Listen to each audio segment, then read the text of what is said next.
Bonjour à toutes, j'espère que vous allez bien. Comme tous les mercredis et les dimanches, on se retrouve pour une nouvelle vidéo. Et aujourd'hui, on va faire un make-up, mais pas n'importe quel make-up. On va faire un make-up avec que des produits à moins de 20 €. On va aussi crash tester des produits que j'ai achetés là exprès pour la vidéo. Donc on va voir ce que ça donne et des produits que j'ai achetés récemment, que j'ai pas eu l'occasion de tester. Et du coup, on va voir si certains make-up valent peut-être plus le coup que des produits qu'on peut acheter par exemple à Sephora ou autres et qui coûtent de suite un peu plus cher dans les 20, 30 voire même 40 €. Le but de cette vidéo, c'est montrer que vous n'avez pas besoin non plus de dépenser des 1000 et des 100 dans des produits pour avoir un joli rendu make-up, un joli make-up en général qui tienne bien surtout, parce que c'est vrai qu'on n'a pas tous un budget make-up extensible. Moi j'ai de la chance d'avoir certains produits et de pouvoir m'acheter certains produits que je veux, mais tout le monde n'a pas cette possibilité là, et donc je voulais vous montrer qu'avec des produits un peu plus petit prix, on pouvait arriver à avoir un très joli make-up aussi. Si jamais cette vidéo vous intéresse, n'hésitez pas à me dire en commentaire et n'hésitez pas à me dire aussi quel type de make-up, par exemple, est-ce que vous voulez des make-up full face action, des make-up full face primer, des make-up full face NYX, etc. N'hésitez pas à me dire si ça vous intéresserait ce type de vidéo. Et sur ce, maintenant assez de blabla, je vous propose qu'on commence le make-up. Alors moi, vous savez que je suis pas très fond de teint, donc là je vais mettre, super, ça me tombe des mains. Je vais mettre le Lumi Glotion de chez L'Oréal. Donc moi je l'ai en teinte 902. J'aime beaucoup ce produit si vous voulez vraiment cet effet glowy. Si vous aimez les make-up vraiment glowy, ça fait une super base. Moi du coup ma teinte, c'est vrai qu'elle est un tout petit peu plus foncée que ma teinte normale. Et comme ça me permet d'avoir l'air un peu plus bronzé et un peu plus en vie. Ce que je fais du coup avec ce produit, c'est vraiment que je l'applique à la main. Je me casse pas du tout la tête et ça rend un rendu encore plus naturel. Vous n'avez pas besoin de spécialement l'appliquer au pinceau ou au beauty blender. Vous pouvez hein, mais ça s'applique assez facilement, un peu comme une crème. Je vous montre de plus près le rendu. Donc vous voyez, c'est quand même assez léger. Moi qui ai souvent des zones rouges sur le visage, notamment mon nez, ça va pas le couvrir.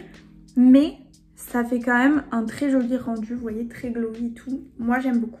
Et vous voyez, ça par exemple, c'est un très bon dupe pour la Charlotte Tilbury, le Flawless Filter. Ensuite, j'avais commandé chez NYX ce fond de teint. Donc je vous mets de toute façon à chaque fois les prix des produits que j'utilise sur le côté. Et vous voyez comme ça une addition de tous les produits. Comme ça, vous verrez à la fin le total de ce que ce make-up m'a coûté. Oui, bien sûr, j'aurais pu faire avec des produits qui coûtent moins cher, mais on pourra faire ça dans une autre vidéo si ça vous intéresse. En attendant, on va tester ce fond de teint que j'ai pas encore testé, mais il me paraît un petit peu clair. Mais de toute façon, même s'il est trop clair, c'est pas grave, on va le faire fonctionner parce que je vais vous montrer que si jamais vous avez un fond de teint trop clair ou trop foncé, vous avez toujours matière à l'adapter plus ou moins sur votre peau. Du coup, je vais pas en mettre énormément parce que, comme je vous disais, je suis pas très fan à la base des fonds de teint. Là c'est plus le but d'unifier un peu mon teint. C'est vrai qu'en temps normal, je vous avoue que ce produit ça suffit, je me maquille qu'avec ça, mais bon, vu que j'ai acheté ça, autant le tester. Et pour l'estomper, j'hésite entre l'estomper ou beauty blender ou pinceau, vous voyez. Je me demande est-ce qu'un pinceau comme ça, non, ça fait plus poudreux. Sinon j'ai un pinceau comme ça, je pense que ça pourrait peut-être le faire, on va voir. Bon, c'est vrai qu'il est, comme je pensais, quand même un peu clair pour moi, mais on peut le faire fonctionner. Alors j'aime bien parce qu'il est quand même assez léger, je pense que ça doit être un fond de teint couvrance moyenne. J'ai même pas regardé pour tout vous dire. Ouais, c'est un fond de teint couvrance moyenne, mais comme j'en ai pas mis énormément, c'est vrai que pour l'instant ça fait quand même très léger sur moi. Bon là je ressemble à un cadavre. Déjà que je suis blanche en ce moment, mais là vu qu'en plus c'est pas ma teinte et que c'est un petit peu trop clair pour moi, là vraiment il va me falloir du contouring pour et du bronzer pour faire revivre un peu tout ça quoi. Mais sinon du coup voilà le fini. Donc après moi je trouve que c'est très joli, ça fait quand même très naturel. Comme je vous disais, ça a caché mes rougeurs donc ça me convient, mais là vraiment par contre je ressemble à un fantôme. Après il s'estompe assez facilement franchement, donc moi je l'ai estompé du coup avec un pinceau, c'est le 05 de chez Kiko. Et vous voyez, on voit quand même que c'est glowy parce qu'à la base il doit pas être très glowy celui-là. Donc heureusement que j'ai quand même rajouté ce produit parce que moi je suis vraiment à fond dans les make-up glowy en ce moment, donc voilà. Donc maintenant qu'on a fait une petite base, on va rajouter de la couleur comme je vous ai dit parce que là je suis quand même très claire, donc on va rajouter un bronzer. Alors celui-là il vient de chez NYX, c'est le Wonder Stick, donc c'est vrai qu'il est bien, mais personnellement moi j'ai le Rare Beauty donc je préfère celui-là, mais pour un plus petit budget c'est vrai que c'est pas mal. En plus c'est un 2 en 1, parce que de l'autre côté vous avez l'highlighter. Donc c'est vrai que c'est un produit qui de mémoire coûte 12 € et quelques.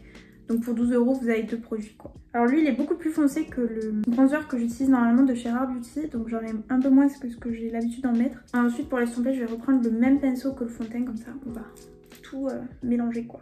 Le truc aussi avec ce produit c'est que je trouve qu'il sèche quand même assez rapidement. Donc ça veut dire qu'une fois que vous l'avez mis, il faut quand même le travailler assez vite. Après vous voyez, si vous l'estompez quand même assez rapidement, ça fait un très joli rendu assez naturel. Alors moi attendez, parce que je l'ai en quelle teinte lui du coup. Universal Light, c'est une teinte vous pensez? Je pense que oui.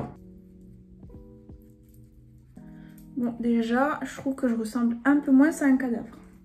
Qu'est-ce que vous en pensez? Du coup je vais mettre un blush de chez Kiko comme ça en stick. Alors ce blush je l'adore. Donc moi je l'ai en teinte 06 précisément. Je trouve que c'est une teinte incroyable parce qu'elle vous fera l'été, l'hiver, toutes les saisons confondues. Attendez, je m'installe un peu mieux. Mais du coup ce que je fais maintenant c'est que je le fais un peu chauffer sur ma main, vous voyez comme ça.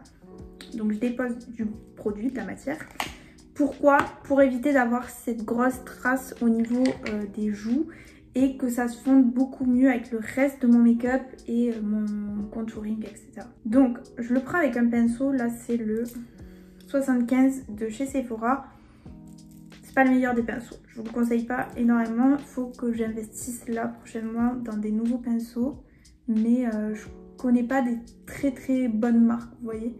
Et je sais pas pourquoi dans ma tête ça sert à rien de trop investir dans des pinceaux. Si vous entendez des bruits, c'est soit ma douche, soit mon chat qui est juste à côté de moi dans sa cabane, qui est en train de lécher sa cabane. Revenons au make-up. Donc vous voyez, c'est une très jolie couleur assez légère. Et le fait aussi de mettre le produit sur votre main, comme ça, ça vous permet aussi de beaucoup plus facilement le moduler. Par exemple, si vous en voulez plus ou si vous en voulez un petit peu moins. Vous voyez, c'est vous qui gérez. Que si vous avez mis une grosse trace, ça c'est les blush Rare Beauty qui m'ont appris ça, ne pas mettre directement. Parce qu'après si vous en avez trop mis, je vous jure votre make-up il est gâché. Parce que même si vous estompez, il y aura un bout d'un moment vous n'arriverez plus à estomper. Donc voilà ce que ça donne. Franchement je sais pas ce que vous en pensez, moi j'aime beaucoup. Ensuite, donc j'ai acheté aujourd'hui cette anti-cerne de chez L'Oréal. C'est le True Match Accord Parfait. Donc j'ai pris la teinte la plus claire, c'est la 1R. Et je suis pas certaine que ça soit ma teinte parce que s'il y a bien une chose que je peux dire sur L'Oréal, en tout cas sur ces anti-cernes que j'ai acheté, il n'y a pas énormément de teintes au niveau diversité de teintes, c'est pas le top du top. En termes de couleur, ça m'a l'air ok. C'est un anti-cerne qui est censé être hydratant, donc moi vous savez que mon anti-cerne préféré c'est celui de chez NARS. J'aime bien son applicateur quand même, il est comme ceci. Alors par contre c'est un anti-cerne qui est vraiment très liquide, vous voyez ça me surprend un peu parce que du coup celui de chez NARS il est pas du tout comme ça. La teinte m'a l'air pas mal, vous voyez, assez claire pour vraiment illuminer le regard. Mais pas trop clair non plus. En termes de couvrance, j'ai pas l'impression qu'on soit sur une couvrance extraordinaire. Je dirais qu'on est sur une couvrance médium. Bon, il a pas l'air de filer dans les ridules, mais en même temps, vous me direz, je viens de le mettre. Alors, mon avis sur cet anti-cerne, c'est un anti-cerne que je pourrais quand même mettre au quotidien, vous voyez, pour varier un peu de mon anti-cerne NARS. Surtout si je veux un make-up un peu plus léger, vous voyez. C'est le genre d'anti-cerne que je pense que je mettrai. Maintenant, alors, je vais tricher parce que j'ai pas de poudre qui est à moins de 20 €, donc pour poudrer quand même, pour avoir de la poudre et pas que mon make-up se déplace, je vais mettre ma Huda Beauty, donc on triche. Bon, maintenant que la poudre c'est fait et que j'ai triché, on va remettre de la couleur encore une fois sur ce visage. Décidément on fait que ça, que mettre de la couleur. Pour ça, j'avais fait dans ma vidéo juste avant celle-ci en fait, j'avais testé ce blush de chez NYX qui est un peu marron, vous voyez, et j'avais fait un mélange pour faire mon bronzer et mon blush avec ce produit et j'avais vraiment beaucoup aimé le résultat. Donc là c'est clairement ce que je vais faire, on va faire un produit 2 en 1, comme ça ça va nous coûter encore moins cher dans le make-up. Donc du coup celui-là je ne sais plus la teinte, mais je vous la mettrai sur le côté dans tous les cas. Et je vous mets dans tous les cas en description tous les produits, comme ça voilà, s'il y en a un qui vous intéresse vous pouvez aller l'acheter. Ce produit il faut y aller vraiment petit à petit parce que il est quand même assez pigmenté. Et voilà, si vous en mettez trop, ça peut ruiner votre make-up. Voilà, par exemple, vous voyez, j'en ai mis là et j'en ai mis peut-être un peu too much là. Mais avec un gros pinceau comme ça s'estompe quand même assez facilement. Hop! Je sais pas ce que vous en pensez. Après, de toute façon, je vous montrerai le make-up à la lumière naturelle. Une fois que j'ai tout fini, comme ça, vous verrez encore mieux le résultat. Maintenant, ce que nous allons faire, c'est le mascara. Et j'ai acheté le Panorama de chez L'Oréal. Alors, ce mascara, je l'ai vu partout sur les réseaux, donc c'est pour ça que je l'ai acheté. En termes de mascara, normalement, je mets toujours le Benefit, le Roller Lash. Donc là, je me suis dit, je vais changer. Pendant des années, j'avais le Rocket de chez Maybelline que j'aimais trop. Et après, j'ai découvert le Roller Lash. Et donc, on va tester celui-là. Alors déjà, la brosse, elle est comme ceci. Donc moi, j'aime beaucoup les brosses, vous voyez, qui sont pas à poils, qui sont dures. Et là, elle est comme ça, cette brosse, donc je suis contente. Déjà, je vais vous montrer comme ça.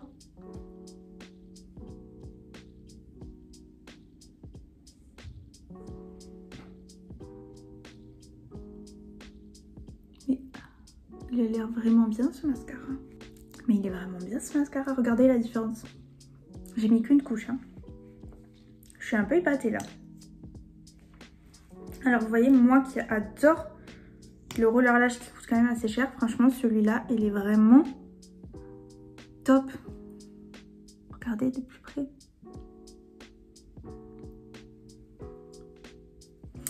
Je suis épatée. Maintenant, on va passer aux lèvres. Et pour ça, alors, j'ai quasiment que des produits qui coûtent en dessous de moins de 20 € pour les lèvres. Donc, j'ai l'embarras du choix. Du coup, je pense qu'on va piocher au hasard un crayon. Et ensuite, on va voir avec le gloss qui pourrait bien aller avec.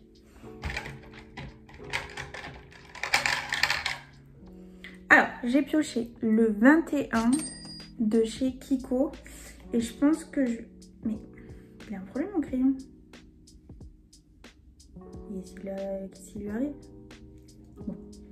Et du coup, je pense qu'avec, je vais mettre celui-là de chez Kiko. C'est le 03. Et du coup, le gloss. En dernière touche, on va rajouter un peu d'highlighter. Donc pour ça, je vais prendre ce stick que je vais faire chauffer sur ma main. Pareil que le blush. Je vais prendre comme ça avec le doigt. Je vais en mettre un peu sur mon nez. Un peu sur mes joues. Enfin le haut de mes pommettes plutôt. Hop. Et voilà le résultat. Je sais pas ce que vous en pensez. Moi personnellement j'aime beaucoup. Il y a beaucoup de produits qui m'ont vraiment étonnée, qui franchement ont concurrencé certains produits qui coûtent beaucoup plus cher. Bah déjà comme je vous disais, lui pour moi c'est le dupe du Flawless Filter. Cet anti-cerne qui est bien, donc comme je vous disais, moi c'est pas mon préféré. Mais si vous voulez un maquillage un peu léger, naturel et tout, je trouve que c'est un très bon anti-cerne comparé à des anti-cernes beaucoup plus chers que j'ai pu tester. Ce mascara, alors lui, ce mascara c'est vraiment ma découverte de cette vidéo. Ça m'a vraiment épatée, franchement. Honnêtement, je pense que c'est devenu mon mascara préféré. Donc, je vais le tester sur la longueur, voir si mes cils ils restent autant recourbés comme ça et tout. Mais si c'est le cas, franchement, c'est mon mascara préféré. Et ce blush, après ce blush, je l'avais déjà testé. Mais voilà, ce blush, les blushs de cette gamme, ça fait partie vraiment de mes préférés. Comme je vous disais aussi en début de vidéo, n'hésitez pas aussi à me dire en commentaire si vous voulez d'autres vidéos dans ce type avec vraiment une seule marque, ou alors je teste du make-up encore moins cher que celui-là, parce qu'au final on a un total de ça, donc je pense qu'on peut faire aussi moins cher. Et maintenant je vais vous laisser avec la moi du futur qui va vous montrer son make-up à la lumière naturelle pour que vous voyez encore mieux le résultat. Alors voilà mon make-up à la lumière naturelle, je sais pas ce que vous en pensez mais moi j'aime trop. Ça fait quand même assez naturel quoi, ça fait léger, regardez le mascara. Voilà. Si cette vidéo vous a plu, n'hésitez pas à laisser un petit like et à vous abonner. Merci beaucoup d'avoir regardé. Commentez cet emoji si vous avez regardé jusqu'ici. Et moi je vous fais des bisous et je vous dis à bientôt dans une prochaine vidéo.